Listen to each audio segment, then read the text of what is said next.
بسم اللہ الرحمن الرحیم۔ السلام علیکم ورحمۃ اللہ وبرکاتہ۔ عقل پر عذاب کی علامت۔ بس کیا کہوں، غضب بالائے غضب ہے کہ نیک خاندان کی لڑکی، نماز روزے والی، برقع اوڑھنے والی، پیسے کی کالج میں اس کے ماں باپ نے اسے امریکی تعلیم یافتہ بددین بے نمازی مسٹر کو دے دیا۔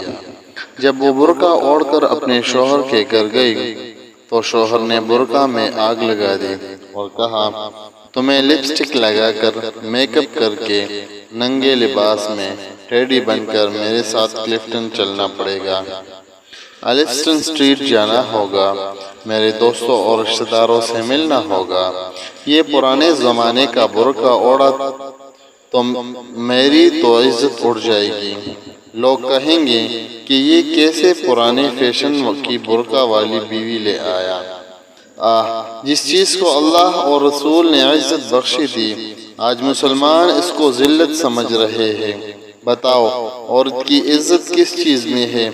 پردے میں رہنے میں یا ننگا پھرنے میں؟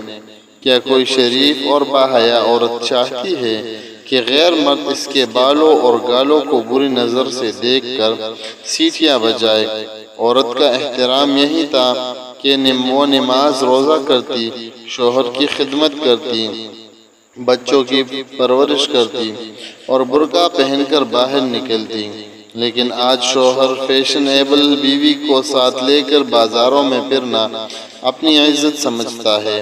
اگر بیوی برقع والی ہو تو انہیں شرم آتی ہے کہ یہ کیا عزت ہے، تمہاری بیوی کو دوسرے لوگ دیکھ رہے ہیں۔ بے شرمی اور بے عزتی کی حد ہے۔ جب انسان اللہ کی نافرمانی کرتا ہے تو اس کی عقل پر بھی عذاب آ جاتا ہے اور اسے اچھی بات برے لگنے لگتی ہے۔ شیطان برائی کو اچھا کر کے دکھاتا ہے، پھر بری باتوں کو الگ لوگ اچھا سمجھنے لگتے ہیں۔